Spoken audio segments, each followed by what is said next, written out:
Hey, good morning, Eastern Oregon, and welcome to this August 6th version of AM Live on EOA, your connection to Eastern Oregon, and we're on the EOA network. And here in just a bit, we're going to have our guest, Union County Prosecutor Kelsie McDaniel will be with us for the first time on this show. She's been with us before a few years ago, but yeah, that'll be great interview. So, how are you, man? Second Monday. Are you feeling it? Well, so this weekend, Saturday, was my first day off in 17 days. Yeah. Because of Shrine. Right. And I did nothing. Did that feel good? Yeah. So what'd you do on Sunday, though? About the same thing. About the same. I left the house at least on Yeah. Sunday, but yeah, just recover. Yeah. Like try to, relaxed. Yeah. A lot of just watching YouTube videos, Olympics. I watched a lot of Olympics. Yeah. Yeah. What is your what sport do you really like to watch in the Olympics? I like volleyball. Yeah. Either or, like Yeah. men's, women's. I like basketball, of course. Who I ended- don't like 3-on-3 basketball. I think that's dumb. Who ended up winning the gold in volleyball? I don't think it's done yet. Is it still going? I know wrestling is today. Basketball's not done yet. I think volleyball goes through a few more days. Okay. The men's basketball team they're in the quarterfinals. I think they play today. I like this Australian sprinter too named Bree Masters. She's probably my favorite track and field athlete outside of the Americans. She used to be a beach sprinter turned regular sprinter, and she's the first Australian woman to qualify for the semifinals. She didn't make it past that since 2000 though. So it's just a good story, you know what I mean? She used to run on beaches, which is really popular in Australia, not so popular here. And now she's an Olympic sprinter. Wow. Yeah, pretty cool. Running on beaches would be a good workout. Oh yeah, it's tough. Yeah. Sure. Yeah. There was a armed robbery last night, BC, at the mobile station here in town. Like at 9:30 a.m., a white male armed with a revolver-style handgun. He pointed the firearm at the cashier. I got handed over about $100. He took off in a Dodge Caravan minivan, and then he was wearing black tennis shoes, black shorts, a red and black flannel button-up shirt, and a black baseball hat. If you have any information, please call LGPD 541-963-1017. Bold. Which one's the mobile station? Is that the one right downtown here on Adams? No, that's Chevron. I think the mobile is the one back here where Burger King used to be. Okay. I think. Yeah. I know the one down, like right here in the middle of town by the local Chevron. There are so many questions with that. A minivan, $100. Yeah, $100. Armed robbery. You probably assumed there was more than that. And you know what's crazy is like you'd figure in a LeGrand, like usually most of the crimes like that are not person to person because most people are smart enough to know that dang near everybody around here has a gun and you're probably going to get shot back at. Right, yeah. You know what I mean? So you don't see a lot of like home invasions with guns because people, I mean, they're criminals are dumb, but they ain't that dumb. Well, yeah. I mean, the only time you do see that, and Kelsie could talk about it, is when people are high or not in their right mind normally in some manner, or they break into the very wrong house, rarely happens around here compared to like other places. Like you see more like people breaking into cars because you don't have the chance of getting shot per se. Well, and the disguise was a COVID mask. A COVID mask, yeah. So, no. Yep. Yeah. It's wild, I don't know, man. Yeah. But the thing is like, and I would say the same thing. Like, just give them the money. Like, it's all insured. Like, the cashier, you know what I mean? You don't ever want to try to fight Right, but back there's a here, lot of that. There's a lot of that story that like points to like really desperation. I mean, you got a minivan, you got a family, or I don't know. Or it's stolen. Right, I guess that. Yeah. I doubt the guy was trying to take care of a family. You know Right, what I mean? It was probably stolen or borrowed or just happened to have a minivan, right? Yeah. I don't know. Maybe. Here we are playing detective, right? Yeah. Good done. So, yeah. Well, Wild. Just doesn't happen very often around here. thankfully, yeah. Yeah. Because that is the kind of thing that people can really get harmed doing, either one way or the other. So, Yeah. well, hey, you want to do sports? Let's do it. All right.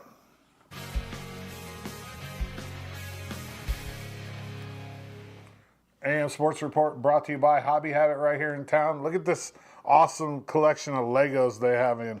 From Kendamas to Frisbee Golf and from Magic Cars to Traxxas RC Cars, Hobby Habit has everything for your hobby needs. 411 First Street in LeGrand, Hobby Habit, just for the fun of it. Go check them out. Last week we talked about the fall schedule for LHS sports, so now we're just going to talk about the opening season games for EOU athletics. EOU volleyball gets their season underway on Friday the 16th on the road in Caldwell against Arizona Christian University. This game starts at 11 a.m. Mountain Time. EOU women's soccer takes on Spokane Falls that same day right here at Community Stadium at 11 a.m. EOU men's soccer kicks off their 24-25 campaign with a home game versus Northern Idaho College on August 18th at 11:30 a.m. And then finally, EOU football will start their season at home as well on the 31st versus Pacific Northwest Christian College. 1 o'clock start, Community Stadium. It's pretty exciting. There's a whole bunch of games in August for soccer and volleyball. Those are just the first games of the year. I'm pumped. I'm ready. I wonder where volleyball is going. I'm going to guess volleyball will start the season 5th, ranked 5th in the country. That's my prediction. The polls haven't came out yet, but I'm going to go ahead and say we start number 5 in the country. Women's soccer might break into the top 25 in the first poll. Men's soccer and football will not be in the top 25 at all. Well, hopefully eventually, but to start the season. Right. As of now, we'll be televising the LeGrand High School football and Baker High School football home games with a possibility of doing Pendleton as well, we're hoping. And so that means all the games that are played in Baker by Baker and all the games that are played in LeGrand by LeGrand will be right here on the EO Live Network. Should be a good year. It's exciting. Fall is my I like them all, but when fall starts getting going, I get excited because it's back into the grind and the whole sports. It kind of dies down towards the end of summer, and I'm ready. I'm definitely ready. The McKinley family, Kate's Courage. There's a QR code on the screen. It'll take you directly to the GoFundMe page for the McKinley family. Kate is going to be a sophomore at LeGrand High School. He's battling a rare form of Ewing sarcoma.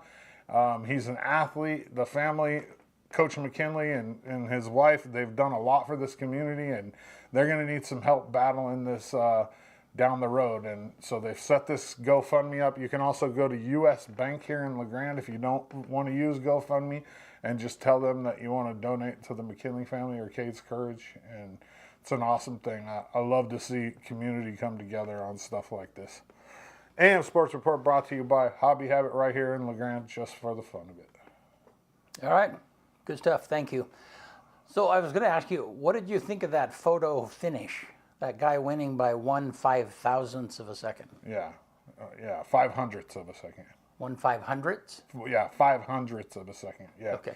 But he leaned right. The guy from Jamaica, they said if the guy from Jamaica leans instead of kind of comes back, because the guy from Jamaica's foot crossed the line way before Noah Lyles did. Right. But it's torso. In track and field, it's your torso, any part of your torso. And if the guy from Jamaica would have just leaned forward, Noah Lyles don't win that gold. Yeah.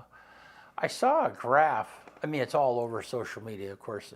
I saw a graph of the guy who did win. Noah Lyles, yeah. American. The way he changed places over the course of a... Yeah, he was in 7th. Yeah. And so just... But he's a late he's a late runner. Is he? Yeah, that's what it's called. He's a finisher. There's some guys that he had the 7th best start. Yeah, but he's just He's phenomenal. I mean, he was the world champ in the 100 and the 200. I don't think he won the 200, but he won the 100. Right. That's no, crazy. Yeah. And the funny thing is one of the guys in the world championships looked back at him and beat him. I think it was either this year or last year, and Noah Lyles said, "I'll see you in Paris," and ended up beating him in Paris. So, which is nothing more important than the Olympics. Yeah. If you're gonna peak, that's where you want to peak, right? Definitely, for sure. It's crazy. They talk about like the Olympic Village, and when you're an athlete, once your events are over, they make you leave. You don't get to stay in the village, because they don't want you distracting the people that are still. Right, yeah. So a lot of them, if they don't make plans, they come home and then go back for the closing ceremonies. Oh, really? Yeah. Wow. Because there's some countries where they don't have their Olympic qualifiers until 2 weeks before the Olympics. Mm-hmm. I think Canada's one of them, and so by the time they qualify, they can't book anything in Paris because it's completely packed, and they can't stay at the Olympic Village, so they got to come home and then fly back. Huh. It's wild. Yeah. Yeah. But that Snoop Dogg's been a fixture at the. You know how much he's making to do that? How much do you think he's making, BC? I don't know. I was trying to figure out what is he doing. He's like the mascot of the Olympics for the USA. Really? He makes $500,000 a day plus all of his expenses. I don't. Yeah. To go and cheer for the USA at the Olympics. What a job, man. So he's a mascot for the American Olympics? Yeah, well, yeah. I know for the Americans at the. I mean, because yeah, basically. I mean, Yeah, they don't call him that, but he's a fanboy for the USA. And all the memes are so funny. It says, "Yeah, my mom says she loves watching Snoop Dogg at the Olympics, but she forgot that she took his CD away from me when I was 13 years old." Well, and I guess So in Flavor Flav, I saw he's somewhere, gonna pay for the U.S. women's polo team for the next 4 years. He's going to pay for all their expenses. And it's because he has a daughter who's an athlete, and he's all about supporting women's sports. Huh. Pretty cool. Well, good for them in their image recreation, I guess. JD says, "Buy me a haircut. He's going to start scaring kids soon." I can't. Come on, JD. I got a bet going. Yeah. Well, trust me, I hate it too. Don't get me wrong. I hate having hair touch my ears. All right. The longest it's ever been too. Is it? Yeah. Oh yeah, by far. All right. Well, hey, we're going to take a break, and we will be back with Union County Prosecutor Kelsie McDaniel here in just a minute. Welcome to Creating Memories for Disabled Children at beautiful Wallowa Lake, Oregon.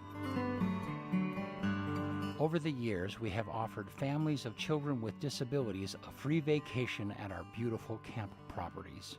These getaways are a respite for families who often deal with an increased amount of emotional stress, financial hardships, and isolation. At Creating Memories, these families are able to relax in the knowledge that their child is loved and that their efforts are seen. Since 2018, we have completed a cabin renovation every 2 years, continually increasing our capacity to serve.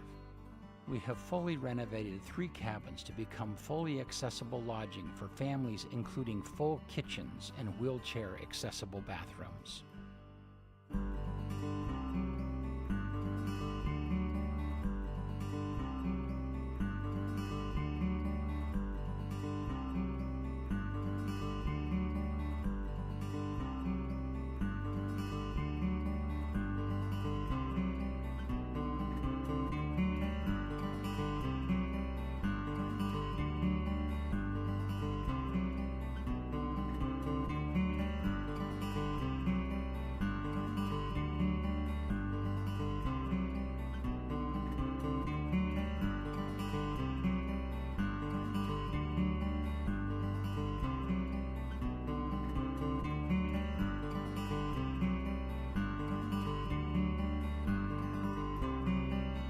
We now turn our focus to the lodge building at the Creating Memories camp. Our vision for the Lodge includes gatherings, networking, education, connections, community, and fellowship. We want it to be a place for families to share their struggles and joys, their needs and their knowledge, their setbacks and their celebrations.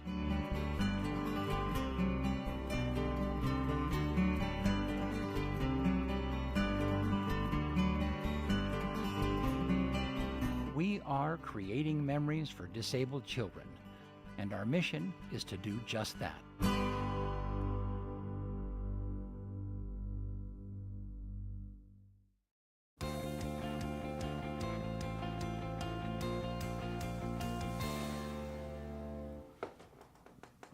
Alrighty, and we are back with Union County District Attorney Kelsie McDaniel, not District Prosecutor. What did I say?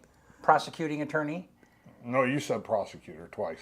I said prosecutor. Yeah. Anyhow, so what's the difference between? Is there a difference between a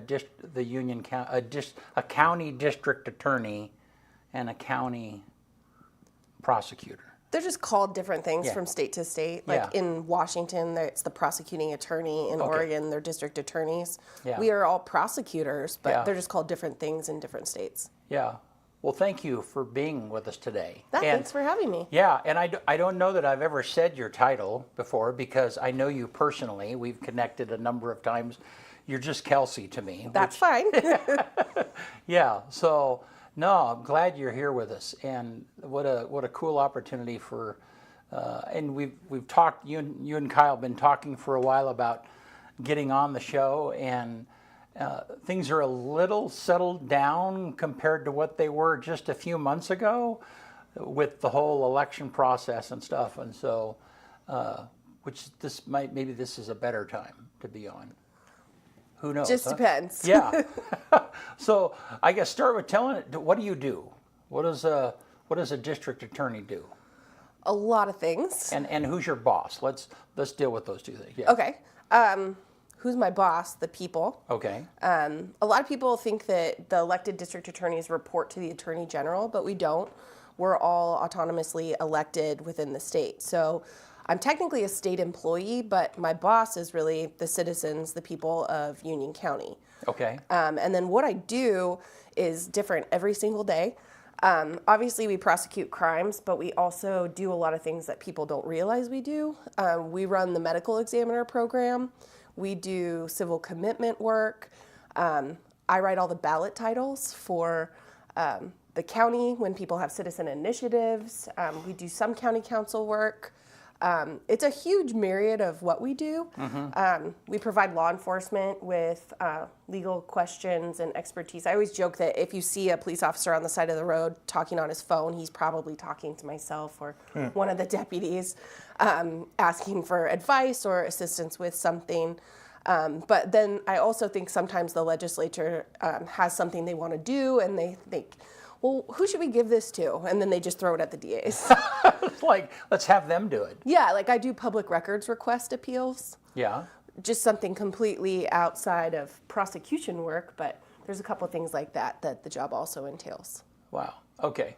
So let's talk about why would a police officer want to talk to you in the middle of a stop or whatever? I mean, talk to and kind of from that talk to us about the chain of when somebody breaks the law. How does that go clear to, the different steps that they go through?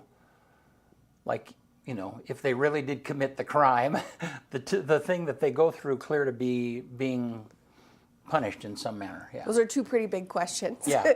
To answer the first one about law enforcement officers talking to us, you have what are the statutes, right? The laws, things that if you do are considered a crime in the state of Oregon, and that's controlling law. But then you also have what we refer to as case law, when people appeal things and the Court of Appeals and the Supreme Court make rules about those laws. And that changes all the time. Okay. And so that you can look at what a law says, but then there's going to be a lot of other things that go into interpreting what that law says. So most of the time, it's law enforcement calling us and asking us about those nuances. Okay, so give me an example of how case law affects a law that has been passed by Oregon. Okay, so in terms of like traffic stops okay, or go things ahead, like yeah. that, we used to have something called the unavoidable lull, where a law enforcement officer, when they're talking to somebody, notices something's up, right? They can see something looks like, and I'll just use the vernacular of, it looks sketchy to them, right? They used to be able to take that time to then run the person's criminal history. And in that time period, we called that the unavoidable lull, where then they could ask other questions. Where are you coming from? You know, have you ever been in trouble? Do you got any drugs in there? Do you have any guns in there? That kind of stuff. The case law took that away. Okay. And now you can't have the unavoidable lull, and you're not allowed to ask those questions unless you have reasonable suspicion off the bat. Meaning that what you're observing is enough to amount to reasonable suspicion, and then that opens the door. Okay. But that would be an example of something where a police officer might have questions about, do I have enough for reasonable suspicion? Do I need to write a search warrant at this point? We review all the search warrants and help write them sometimes. So they would tell us, you know, hey, we're going to have a search warrant coming, and we do those at all hours, and a lot of times on holidays, honestly. Because the point of all of that, the reason that's all important is that if somebody genuinely is breaking the law and they need to be pulled out of society for the well-being of other folks in some manner, that if that officer doesn't do things exactly correctly, let's say that they Right, if you they instead of exercise the unavoidable law Right. rather than looking, okay, then that gives that defense attorney, or that's the opportunity to have that whole thing thrown out at some point. Is that right? correct, or at the very least that evidence. So if Okay. now, instead of using that unavoidable lull, if you can't articulate that reasonable suspicion and the officer just jumped into, hey, this is why I pulled you over, do you have any guns and drugs in there? Yeah. If the defendant says, yeah, I do, here's my bazooka and my pound of meth, Right. we can't prosecute that. Right. Or let's say that in the search you find a murder weapon. Exactly. You Okay. never know what is going And to be so you coming find- through yeah, I-84. and yeah, you find a murder weapon, and all of a sudden that critical piece of evidence has been thrown out Right. for some reason. So, I mean, that's a big example. There's Right, been a right. ton of search Right. and seizure issues that have changed, and to be honest, make it more difficult for law enforcement to do their job and for me to then prove a case. Yeah. Because I can only work with what the product is that I receive in terms of what the investigation is, and Right. they've definitely put more hamstring challenges for law enforcement in that, but we work together to try to figure that out. We train together, and then we're always available to answer questions like, you know, I was taking a phone call right before we came on. Right. No. Okay. So now go ahead and kind of lead us through the chain of what happens. Okay. Yeah. So if someone calls for service, if you will, depending on where it is in the county, a different law enforcement agency will respond. We have 3 in this county. So you have OSP, the Sheriff's Office, and LaGrande Police Department. They all have jurisdictions per se of, you know, where they tend to stick around, but they all work together and support each other, especially depending on what time it is and what the shift looks like. If they respond to service and make either an arrest or an arrest and a citation, that information comes to my office, and then we handle it differently based on if the person is in custody, in jail still, or if they are released from jail and then they come for a citation on Tuesdays, usually when we do those arraignments. So then my office does 2 things primarily. We review the information to determine what charges are appropriate, and then we also provide victim services if there's a victim involved. There's actually a constitutional right to victim services, which is pretty cool in Oregon. Not all states have that. But we would make that evaluation, and then we would arraign the person if they're in custody or out. Okay. So let's go back. So the Yeah. arraignment is what? The arraignment's what you see on Law and Order. Right. I know, but what is that? I mean, because that word is kind of scary. Okay. Yeah. So I mean, depending on where. I mean, what is? That's just the first step of like. Yeah, Yeah. it's advising the person of what they're accused of. So Okay. making sure that their name is correctly spelled so that we Okay. have the appropriate person, that Okay. the person that is being accused of doing something is the actual person Okay. who is before them. Then you also are advising them, these are the crimes that you're accused of, these are the maximum penalties, this is what you could potentially be facing, Okay. and then your rights in terms of your ability to retain an attorney or one being provided for you. Something kind of interesting that I don't think people know is that even if the state provides you an attorney, like if you apply and say, I'm quote unquote indigent or I don't have the means to hire on my own, they will still assess you based on your ability to pay, and you might have to pay back the state for your court-appointed attorney. Oh, So okay. when people say like you have a right to an attorney, if you can't afford one, one will be provided for you. Yeah. They also don't say, and you might have to pay some of that back if you Yeah. can afford $200, not $2,000. The Right. state's going to make you pay that back. Okay. But that's what an arraignment basically is, and then to give you your rights in terms of this is what the next process is going to be, this is what you can expect. Hopefully you get to meet your attorney, and sometimes up front people will resolve their cases at arraignment, but most of the time that's the kind of kickoff in that regard. Mm-hmm. If they're charged with a felony, it then goes to grand jury or preliminary hearing, and then we have another arraignment. And the reason for that is the charges could change. The grand jury actually ultimately indicts felonies, not the DA, not the victim. So what does the grand jury do? Describe that process. The grand jury reviews all felony cases in Oregon if they don't go to preliminary hearing. And not all states have grand jury. It's basically people that got either really unlucky or lucky, depending on how you look at it, in terms Citizens? of... Yeah. Yes. So you get jury duty. So not to go too far down this rabbit hole, but if you get picked for jury duty, it means a computer in Salem picked your name. Okay. If you get picked for grand jury, that means that that same computer picked your name twice.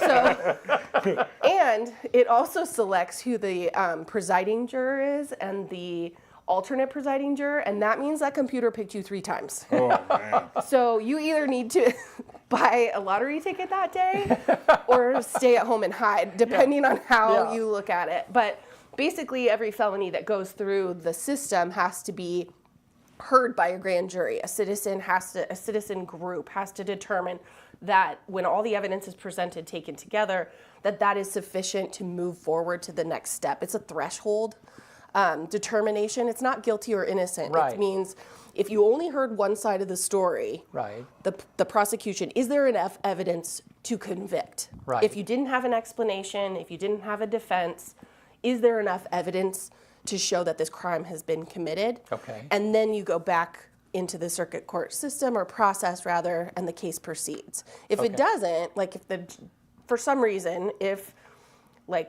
this is a really bad example, but if we presented a case that was, this is possession of methamphetamine, which isn't a felony anymore, but if it were, and the grand jury said, no, we think that that's cocaine, they could not true bill it, and that case would be closed and put away, and we would not be able to prosecute it beyond that, if that makes sense. Yeah. So just like identifying the drug wrong gets a case thrown out. No, I mean, that would be if they not true billed it. What the process does actually is that they would come to us and say, we don't think this is meth, we think it's cocaine. We would change the indictment and give it to them. Okay. I use it as just an example in Right. terms of if the grand jury determined that no crime had occurred, Right. then it would be closed. It's not public record, and it can't be reopened without a judge's permission. Wow. So then the part of your job on non-felonies or whatever, part of your job is if there is a crime to help build the evidence, help the officer or whomever is gather that information, the evidence so that you can prosecute in some manner. That's part of what you do. Yeah, usually I explain it as like there's a difference between solving a crime and building a case. Okay. So you may be able to say, and sometimes victims can tell you, like, this is who stole from me, or this is what happened here. So what I know and what I can prove might be 2 different things. Right. So we try to work with law enforcement to build, not just solve the crime, but to build the case so that we can actually go into court and prove it Right. In front of a jury. But what I was getting at is that the grand jury is doing part of that. They're the citizen part For sure. of doing that, saying, yes, sure. we think in our opinion, there's enough evidence here, and that's secret. Although that grand jury finding is kept. It's not public, right? It's not public. It is recorded and available to the defendant. Okay. But it's not public record. Like the newspaper can't go get a copy of that recording. Right. Okay. to that extent. But it is secret if there's a not true bill. If they determine that there's not sufficient evidence, then that's sealed. Okay, so then go on from there. So then let's say the grand jury says, yes, we think there's enough evidence to prosecute this case. Correct. Then? Then you have another arraignment. Okay. And that's because the evidence might have changed. The charges may have changed. We present to the grand jury, these are the charges that we would ask that you consider or that you may consider, but they may say, we don't feel comfortable with count number 2, we don't think there's enough evidence on that, or they might say, there was a kid there. We would like a charge that reflects that there's a kid there. Right. So we would make an indictment that matches what they have requested, and they ultimately make the decision. And things can be added also. Added, Okay. changed, taken out. Okay. It's something that I bring up a lot for victims because I always see people talk about a victim wanting to quote unquote press charges. Right. And that's not really a thing. Victims, obviously, we listen to them and we care about what they think, but the grand jury, I've had victims come into grand jury and say, I don't want to prosecute, especially like in domestic violence cases, Yeah. and say, I don't want anything bad to happen to this person. And the grand jury says, well, the evidence is here. This is the crimes that he committed. It's not a situation in which the victim has that authority over that legal process there, Right. which sometimes can be a real benefit. Right. Because that victim can then say, I told them I didn't want anything to happen to you. I told them I don't want to prosecute. And they're protected from... Yeah, it takes the burden off the victim. Exactly. It takes that 100%. responsibility off of them in that regard. And sometimes that's a real protection. Yeah. Okay, and so there are times, and backing up just a little bit, there are times, it seems like there was a couple of years ago, there was a drive-by shooting, and one of the initial arrests was reckless driving. And on social media it was like, what, no charge for the gun, no charge for the, and then some of those other charges came after the fact.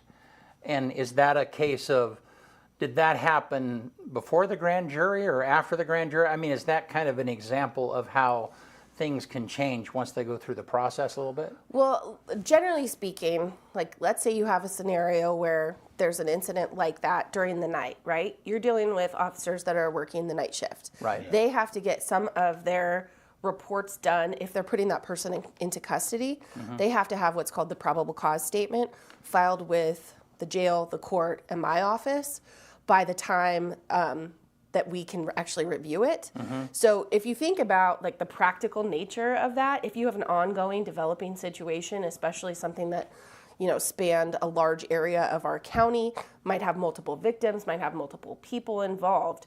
Basically, when I come into the office, if I'm not already on scene from the night before, I review those probable cause statements around 9:30 a.m., which means they have to have those things done because I have to have charges filed by 11 a.m.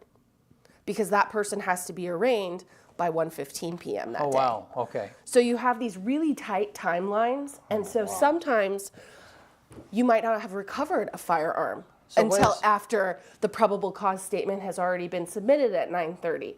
That officer at some point might need to take... Between arrest and having to be arraigned, what is that limit? Well, we do it every day at 1:15. Oh, I see. Okay, so got it. If you get arrested the day before, unless the court is closed, we do it at 1:15. Okay. And our charges have to be submitted to the court by 11 a.m. Got it. What's the law around that, though? Like, how long can you let somebody sit before they're arraigned? Well, 36 hours, but we don't do that. Yeah, but you could if you had to. Well, it's to cover the weekends, right? Like, because Right. you might get arrested on Friday night and you can't see a judge till Monday. Right, and there is an exception for good cause, which would be like 3-day weekends, right?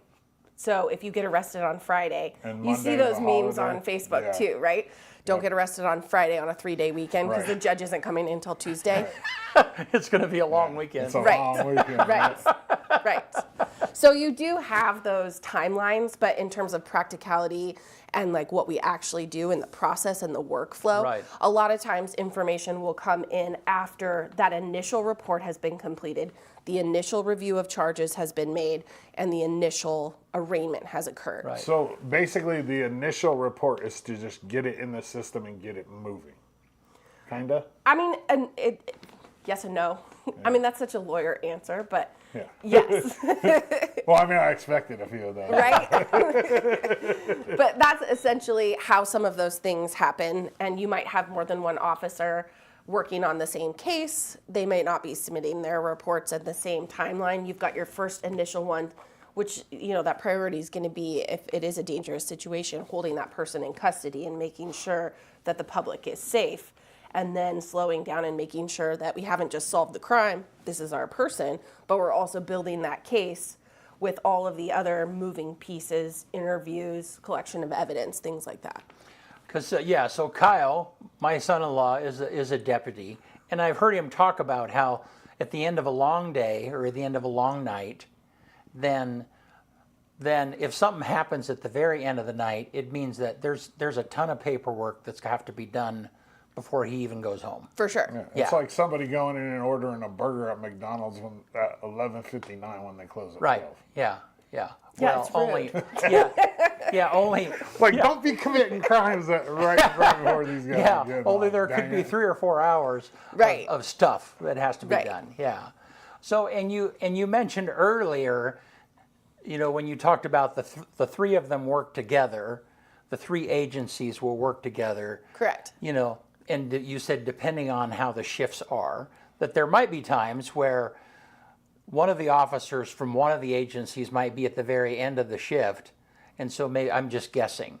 Well, so I they think- might hand some of that stuff off to someone who is in the middle of their. No, it's not really a handoff thing. It's more of like, let's say you have a deputy in Elgin who's dealing with, a citizen complaint of some sort, but you Okay. get a LeGrand PD gets a call for a priority, Okay. like a domestic violence or something like that. If OSP is closer, they're going to be listening to that. And in my experience, they usually offer, hey, I'm closer. I'm going to do the initial. You can come and be my backup, that Got kind it. of thing. Okay. Not really like coverage wise, Right. more of just supporting one another and trying to make sure that priority calls are taken and that everything is appropriately staffed. Right. And something that a lot of people might not understand is that OSP, they have a lot deeper pockets than anybody else. They're the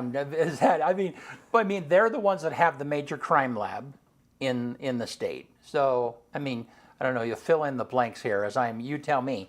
Well, the biggest difference is that OSP is funded by the state. Right. The county is funded by the county. The city They is got funded deeper by the pockets, city. right?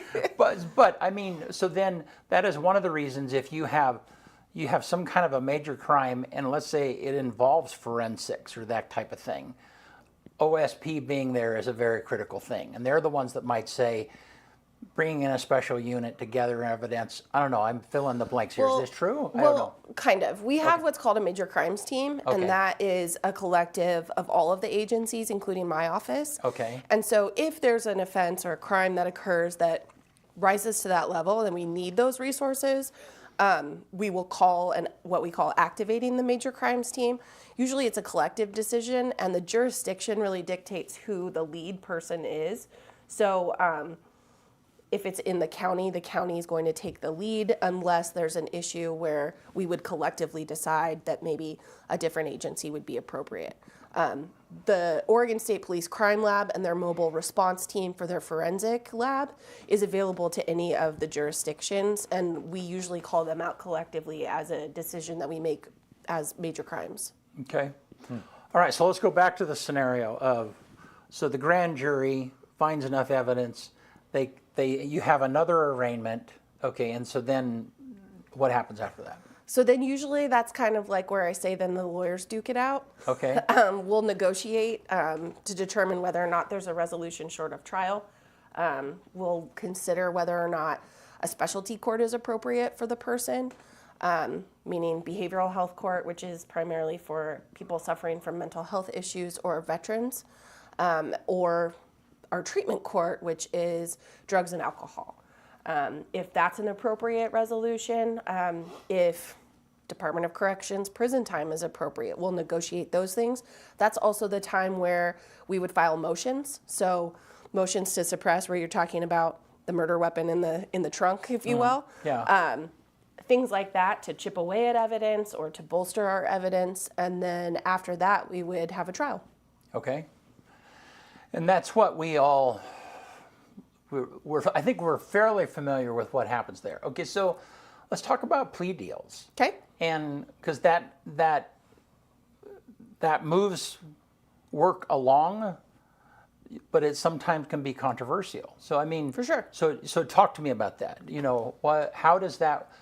Are there cases where it's like, well, we went for a plea deal? I don't know. Just kind of generally deal with that. Yeah, talk about that. Most cases resolve through plea negotiations. Okay. And that's in every criminal jurisdiction in America. Okay. That's statistically a fact.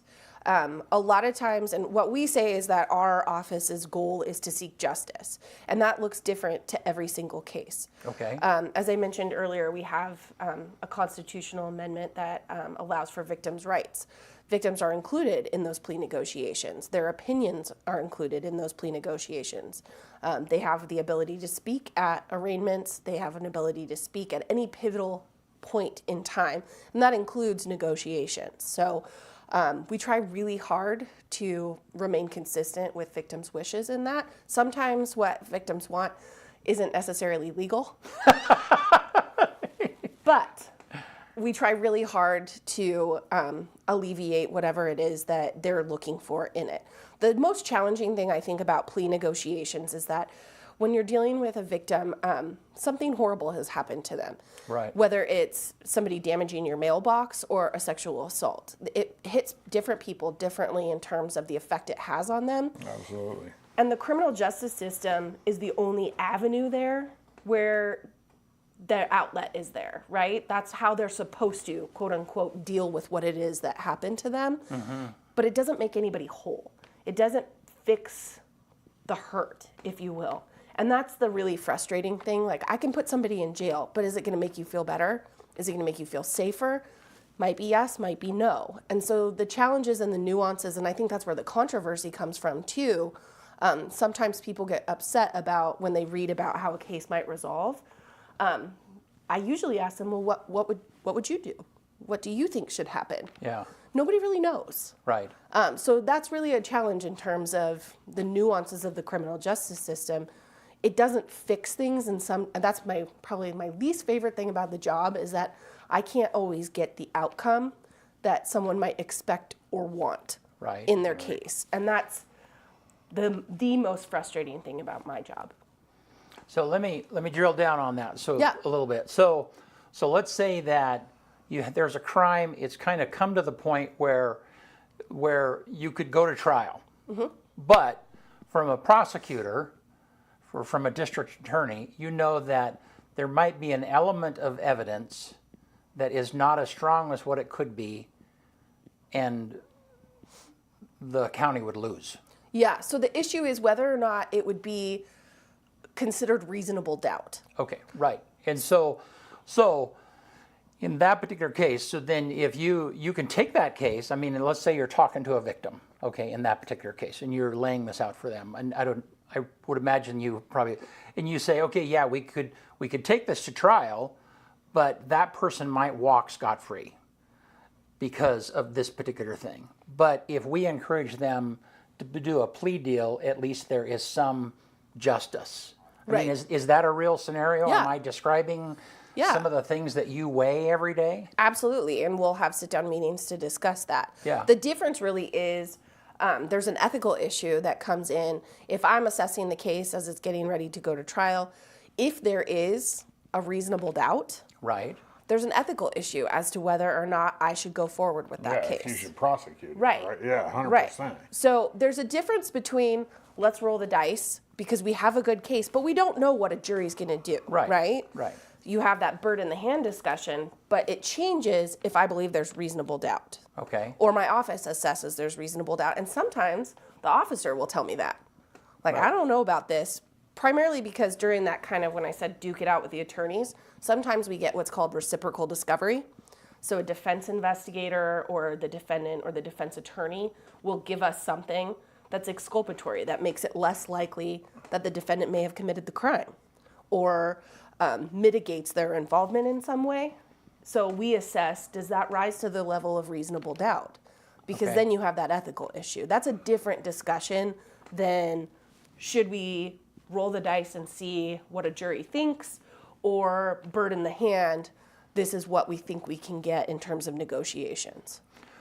So, talk to me for a minute. It's weird, I know. No, this is super interesting. It makes sense, though. Yeah, it is 100%. super interesting. So, but what happens? I mean, in Union County, you know all of the law enforcement folks. I mean, you have relationships with them. You guys bump into each other all the time.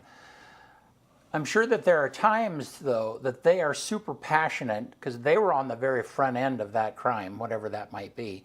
They really want justice. They really want to see that person, receive what it is that they deserve. But you're on the side of but there's not enough evidence. I don't talk to me about that dynamic of when there's, everybody knows that person did that crime, but there's not enough evidence to really, take it Those to are trial. the worst. They are, yeah, I would imagine so. So that really comes down to communication. Yeah. So in making sure that the officer is communicating to me about what their feelings and thoughts are about the case, but then it also goes back to the difference between solving a crime and building a case, right? So that communication is going to include the discussions of, is there anything else we could do? Is there any other investigative avenue that we haven't taken yet? Okay.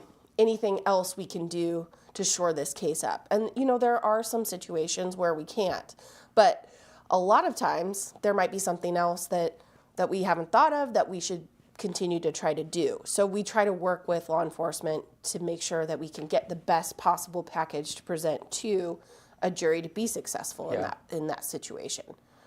That's really the difference between what I know and what I can prove. Right. And usually those conversations are really productive in terms of, okay, this is my problem. I have a issue of A, B, and C. And the officer might say, oh, shoot, I do know about that. Or I can go interview these other people. Or I can follow up and do this. Is there a search warrant we haven't applied for? Is it close enough in time that there might be security footage in a place you didn't look? Or can we re-interview someone? Those kinds of things. And see if we can make it better. Yeah. Okay, so some tough questions just for a second. Sorry, I told you I wouldn't corner you, but these are things that people want to, know. So in, Oregon, I don't know, there's a lot that comes down from the state of Oregon that makes your job hard to prosecute. Okay. Absolutely. Yeah, and so then, I would say that there are some people feel like, Oregon is soft on crime. That's a little broad statement. But I guess when you compare, because you said earlier, plea deals happen across every jurisdiction, everywhere. Do you think that we have more plea deals in Oregon than what other states? I mean, I don't know. Kind of give me a comparison of the state of Oregon in that manner. Well, I don't think plea deal is the issue. Okay. The percentage or number of plea deals, I don't think is the issue. Okay. I think the issue is sentencing. Okay. So we might have to negotiate a case down because we know that if we go to trial, put the victim through that process, the maximum we're going to get is A, and he's offering to plead to B, and that's not that much of a difference, right? The point of those negotiations, when they're successful or when it makes sense to go to trial, is when there is a big disparity, right? Where you could get much more at trial. There's an incentive for the state because for this particular individual, we've made the assessment that person needs to be in prison. They're not safe. Right. They need to be punished, number one, but number two, the public needs to be protected. Right. There's not a lot of incentive there if, for example, you're going to get less at trial than you might get in a plea negotiation. Of course, right. And so I think that's the issue where Oregon struggles. Okay, so explain that again. So say that again. So give me an example of where Oregon struggles with sentencing. Well, if I have a situation where a victim wants this person to go to prison, right? Right. There might be a conversation I have to have with them to say, there is no scenario in which I can get this person to prison. Okay. The laws do not allow this person with this criminal history and this crime. I cannot get them to prison. Okay. So do you want to go to trial and he won't go to prison, or we can negotiate it and he doesn't go to prison? Right. So my concern, or where I think the problem is in comparing other states, or just in terms of what the challenge is that the sentencing laws aren't harsh enough. Okay. There needs to be more significant, I think, prison sentences, and there needs to be truth in sentencing. Yeah. That if somebody does go to prison, and then even if they behave well in prison, that they're not getting 30% off of their sentence and released early. Things like that make it much more difficult, because those are the conversations you have in negotiations. Well, why would I accept a deal if I go to trial? This is what will happen, that kind of thing. So I don't think it's the number of plea negotiations that is the issue. I think it's, whether or not we're soft on crime is really about what we can actually get as a potential outcome. So was Oregon different in the past, or has it always been this way? Well, I mean, Measure 110 changed everything. Right. But before that, were the sentences long enough to, in your opinion, were they harsh enough before Measure 110? No. No. Okay. Yeah. So I mean. Well, that's the controversy too, right? Is what you do with somebody who is struggling with addiction. Right. Is that a medical issue or criminal issue? Well, I think we've seen from Measure 110 and the fallout of that those are not mutually exclusive boxes to put people in. Right. Especially since when you're talking about property crimes and other types of crimes, we've seen an explosion of those type of offenses, and it's directly related to the huge number of increase of drug usage. Got it. Okay. Whereas I can't get those people into criminal court to try to force them to engage in some of those treatment programs that we have. And then Union County doesn't have a detox facility. We don't have respite care. We don't have inpatient treatment. So if I am looking at a case and I can't put somebody in prison because the legislature has not allowed me to do that, right. What do I do with this person that's in our community? So and Measure 110 is its own box of worms. Oh, we could talk about that we could, till the cows come So, home. but outside of that. I talked about it before it passed, till the cows came home. So other crimes, I don't know, let's say robbery or other common crimes that are drunk driving, or, I mean, do you think that Oregon's sentencing are severe enough for those things? I mean, we try to assess them on a case-by-case basis. Right.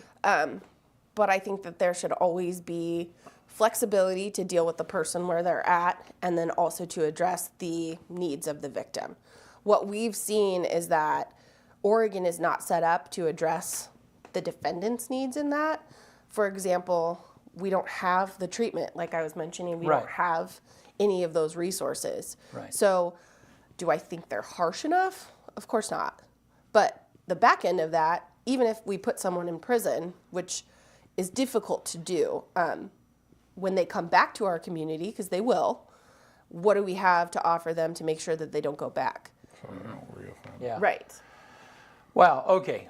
So you opened a couple can of worms there. yes, Brent. no, but this is really good. You're gonna come back so we can talk about some of this stuff a little better. Okay. Let's talk about investigator. You mentioned that before. You said, and so talk about that.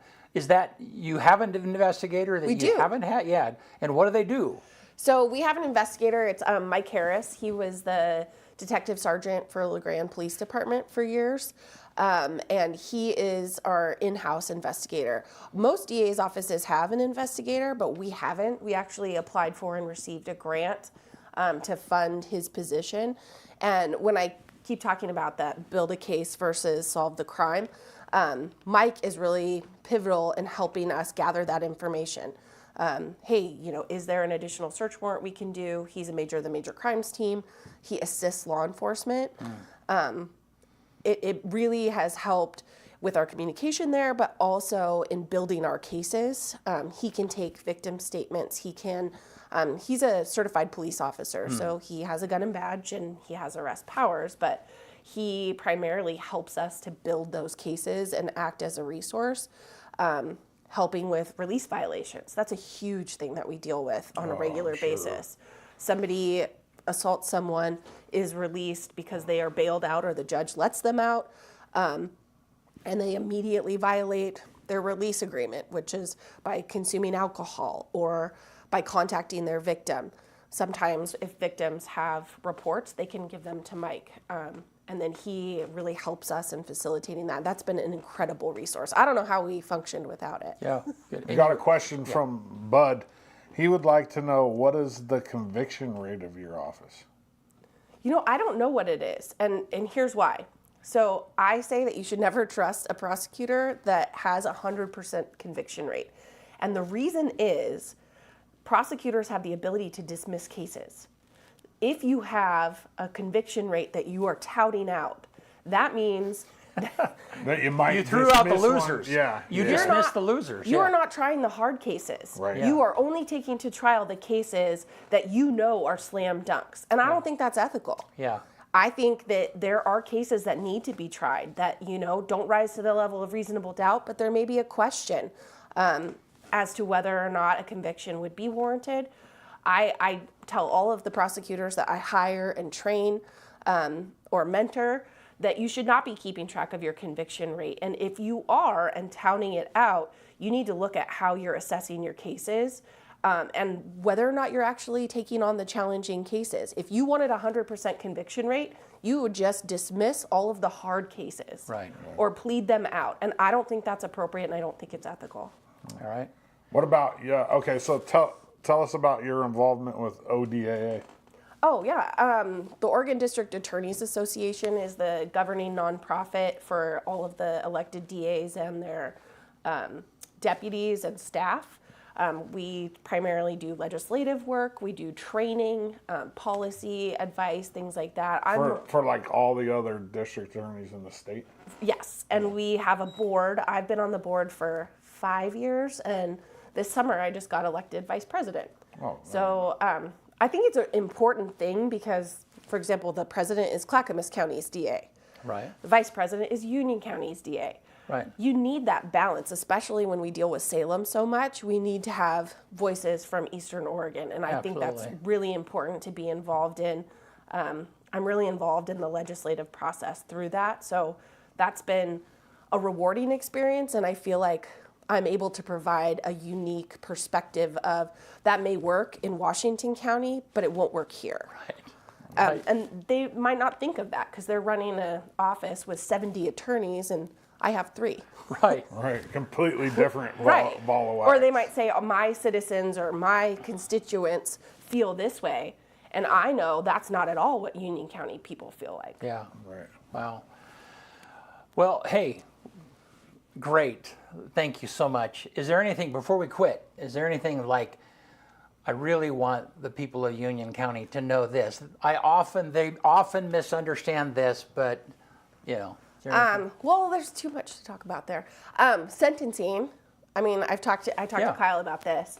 The main thing that I would like people to ask questions about and that I would like to explain, but it takes too long in terms of a Facebook comment or an email, if you will, is that all of the sentencing, felony sentencing, is prescribed by the legislature. So there's a grid block that we use, and we find out what the person's criminal history is and what the seriousness of the crime is, and then we're bound by what that sentence is. It's where not they like, meet. exactly. So when you read about, here's what the sentence was, it's not that we just made up that number or... Some people think that. I know. And most They people really don't know do. that this grid exists. The defense attorneys have it, the judges have it, we have it. So I can tell you what the presumptive sentence is. Right.